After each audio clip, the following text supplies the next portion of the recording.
When I was a teenager, I decided I was too old for trick or treating. At the time, it seemed like a huge milestone choosing to stay home while my younger siblings went out with my parents to collect candy. Instead of going door to door, I'd get the entire house to myself for the evening. And honestly, I loved it. We lived way out in the country, at least an hour's drive from town. That meant on Halloween, while my family was out, I had the house to myself for hours. Our house was pretty secluded. It was in such a rural area that we didn't even have neighbors for miles. In a way, that added to the thrill of being alone. I wasn't scared of being by myself. In fact, I kind of enjoyed the solitude. My dad, after taking the kids out for candy, would usually end up hanging out at my aunt and uncle's house. Sometimes, they stayed pretty late, especially if my dad had a few too many beers. That night, it sounded like they were planning to do exactly that. My mom even hinted that they might not be back until morning, depending on how things went. So naturally, I settled in for a night of scary movies. It was a tradition of mine. I loved horror, especially on Halloween. That night, I started off with some classic horror films, the kind that had always given me a good scare. I dimmed all the lights in the house, leaving only the TV on. Our house was set up in a way that made watching movies even creepier. It was a ranch-style house, and the living room where I was sitting was directly connected to the kitchen. From the couch, I could see into the kitchen and right out the back door. The basement door, though, was hidden. It faced the back door, so you wouldn't see it unless you were standing directly in front of it. The basement was one of those places I rarely ventured. It was unfinished, dusty, and ran the entire length of the house. The only time I ever went down there was to do laundry or store something, and even then, I'd rush up the stairs afterward. Something about it always felt off. So you can imagine how tense I was, sitting there in the dark, with that basement right next to me. It was around midnight, pretty late for me back then, and I was fully engrossed in my third or fourth horror movie of the night. The only light in the house was the dim glow from the TV and a porch light outside that I couldn't turn off. I remember getting a call from my mom, saying they were staying over at my aunt's house. My dad had had a few drinks, and my siblings had fallen asleep. She told me not to wait up, and I was thrilled. I had the whole house to myself, and I planned to make the most of it. But that excitement didn't last long. As I sat there, I noticed something out of the corner of my eye. It wasn't much, just a movement from the direction of the kitchen, but it was enough to grab my attention. I looked over, and that's when I saw it. The basement door, which I was absolutely sure I had closed and latched earlier, was now slightly open. My heart skipped a beat. At first, I thought maybe I had forgotten to close it all the way. I tried to calm myself down, telling myself it was nothing. But as I watched, the door slowly creaked open even more. I was frozen in place, my eyes glued to the door as it continued to open, inch by inch. My mind raced, trying to come up with an explanation. Was it the wind? No, none of the windows were open. Could it be a draft? But how? I was sitting there, completely still, too scared to move, when the door stopped about halfway open. For a moment, nothing happened.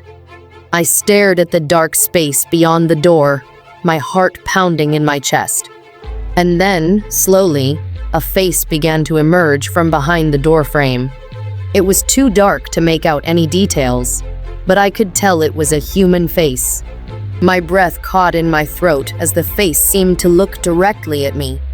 My mind screamed that this wasn't real, that it was just my imagination playing tricks on me after watching so many horror movies. But deep down, I knew this was no trick. Suddenly, an arm shot out, grabbed the edge of the door, and slammed it shut. The loud bang echoed through the house, jolting me into action.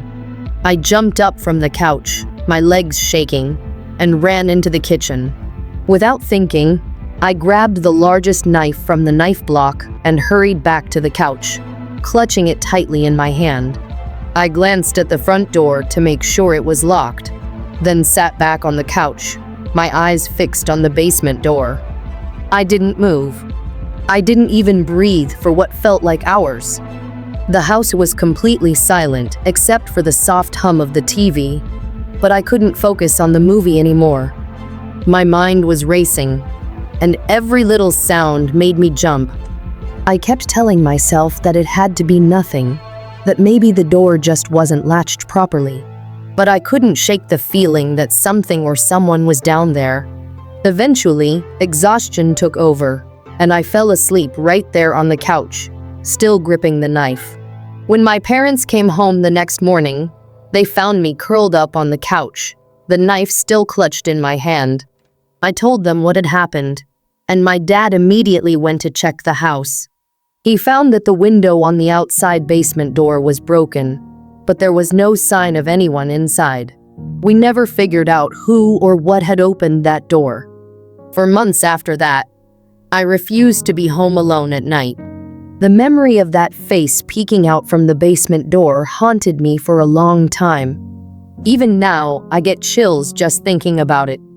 Story 2. The long walk home when I was 16, my life was full of moments where I had to rely on myself. My parents weren't the most attentive, and I often had to find my own way to do things, whether it was going to a friend's house or running errands. Living out in the country made things even more difficult. There were no buses, and my parents rarely gave me rides. Luckily, I had my bike. It wasn't perfect, but it got me where I needed to go most of the time. One Halloween, a friend of mine was having a party, and I really wanted to go. It was just another quiet evening as I walked home, the night sky dark and stormy. I was used to the sounds of the wind rustling through the trees and the occasional crack of thunder. It was a peaceful route, one that I'd taken many times before. But that night, something was different. As I reached the top of a hill, I saw a small light flickering in the distance. At first, it looked like a flame, maybe from a lantern or campfire. I squinted, trying to make sense of what I was seeing. The strange thing was that it didn't stay in one place. It floated, hanging in the air for a moment before vanishing. I blinked a few times, wondering if my eyes were playing tricks on me. Maybe it was just a reflection or some weird natural phenomenon I didn't understand. I brushed it off and kept walking, not thinking too much of it. But as I continued along the path, I saw it again. The same light, the same spot, still flickering and floating ahead of me. This time, it felt more unsettling. It seemed like the light was moving with me, staying just far enough ahead that I couldn't quite get a good look. My heart started to race a little, though I tried to shake off the growing sense of dread. It was probably nothing, I told myself. Yet, something about it didn't feel right. The storm wasn't helping either. The occasional lightning strikes only lit up the sky for brief moments, and even then, they didn't cast enough light to show me what was ahead. I had a small flashlight attached to my bike, but I wasn't about to aim it at whatever was out there. The last thing I wanted was to catch its attention, so I kept my pace steady, watching the flickering flame as I went. After a while, the light seemed to turn toward me. I realized with a shiver that it looked like a jack-o'-lantern. Its glowing eyes, nose, and mouth formed an eerie smile that seemed to widen the longer I looked. A chill ran down my spine. Who would be out here in the middle of the woods carrying a jack-o'-lantern? It didn't make any sense. Before I could process it any further, a huge crack of lightning lit up the entire area, just for a second. In that brief flash, I saw it clearly, a jack-o'-lantern floating in the air. But no one was holding it. There was no figure, no person, just the glowing pumpkin suspended in midair. My breath caught in my throat, and my body froze. Then, as suddenly as the lightning came, it was gone. The light from the jack-o'-lantern disappeared with it. The path ahead was dark again, and the silence was deafening. My legs felt weak, but I forced myself to keep moving. I didn't know what I had just seen, and I wasn't sure I wanted to know. I picked up my pace, almost jogging now, desperate to get home. The rest of the walk was a blur. I kept glancing over my shoulder, half expecting the light to reappear, but it didn't. I didn't see it again. Yet, the fear clung to me, making every shadow and every gust of wind feel like a threat. By the time I finally reached my house, I was breathless and shaken. Was it a ghost? A person playing some sick prank? I didn't have an answer, and that was the most terrifying part. Even now, I still don't know what that light was, and the memory of that floating jack-o'-lantern haunts me. Story 2. The screams when I was 15. Halloween was always a bit different for my family. We didn't go trick-or-treating like most kids did. Instead, all the cousins would gather at my house while our parents went out for the night. I was the oldest, so I was responsible for watching over my younger brother and our cousins. It wasn't so bad, though. We had plenty of candy, and we'd make popcorn while watching Halloween specials on VHS. It was our own little tradition, and we never felt like we missed out. My house was in a rural part of West Virginia. We lived in a trailer, and while there were other trailers nearby, they were spread far apart. It always felt like we were in the middle of nowhere, surrounded by nothing but trees and fields. On most nights, the isolation didn't bother me, but Halloween nights always felt a little more eerie. That particular Halloween started out like any other. The kids were gathered in the living room, watching It's the Great Pumpkin, Charlie Brown, for what felt like the 100th time. I sat with them, half paying attention to the TV, when I thought I heard something outside. It sounded faint, almost like a scream, but I couldn't be sure. With the TV volume up and the kids chattering, it was hard to tell. I brushed it off at first, thinking it might have been some Halloween prank or the wind playing tricks on me. But a few minutes later, I heard it again, this time more distinct. A scream, distant but unmistakable. My heart skipped a beat. I stood up, leaving the kids engrossed in the show, and went out onto the porch to get a better listen. At first, everything seemed normal. The wind was howling, and the leaves rustled in the trees, but nothing out of the ordinary. Then, I heard a gunshot, loud and sharp, echoing through the night. My stomach dropped. Gunshots weren't entirely uncommon where we lived, but this felt different. Before I could even process it, I heard a woman scream, pleading and desperate. She was begging for help, crying out to anyone who would listen. I panicked, rushing back inside and locking the door behind me. I grabbed the phone and called 911, my hands shaking as I told them what I'd heard. Being in such a rural area, I knew it could take a while for the police to arrive, but I had to do something. As I waited on the line with the operator, my younger brother, Bobby, came up to me, worried. I tried to keep calm for his sake, telling him to watch over the other kids while I handled things. But before I could say anything more, there was a loud thud against the front door. One of the younger kids, curious, rushed to the door before I could stop her. She opened it, and we all froze. A bloodied woman stumbled inside, slamming the door behind her and locking it. She was panting, her face pale and her clothes covered in blood. The kids screamed and ran to the other side of the room, terrified. "Please," she begged, "help me. He's coming." I told her I was already on the phone with the police, but her eyes were wide with fear. Just then, the pounding on the door started again. Whoever was outside wasn't giving up. The woman tried to stay quiet, but the terror in her eyes was clear. We could all hear the man outside, shouting and demanding she come out. He pounded on the door harder, and the fear in the room was palpable. A gunshot rang out again, making us all jump. But thankfully, it wasn't aimed at the house. The man was furious, and he kept yelling for the woman to come out. I didn't know what to do. I just kept talking to the 911 operator, hoping the police would get here soon. Finally, I heard the sound of sirens in the distance. The pounding on the door stopped, and I heard footsteps running away. Moments later, flashing blue and red lights appeared outside, and an officer knocked on the door. We opened it, and the woman rushed to tell him what had happened. As it turned out, the man outside was her boyfriend. He had caught her with another man, shot him, and chased her down. The blood on her clothes wasn't hers, it was the other man's. The police eventually caught the boyfriend, but the memory of that night stayed with us for a long time. We couldn't shake the fear that he might come back. The kids were terrified, much more than any child should be on Halloween.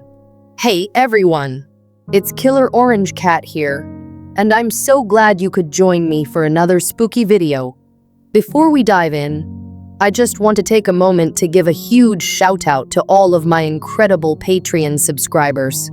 Your support means the world to me, and it helps keep this channel going strong. Now, I've got something exciting to share with you.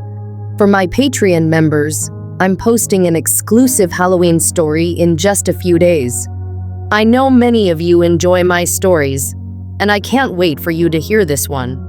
As always, I'll make sure that the audio version is available to all members, and for those of you who prefer reading, the text will be available too. So get ready for some chills. Before I move on, I want to give special thanks to my 2 VIP Patreon members, Carrot and Pixie Hopper 8.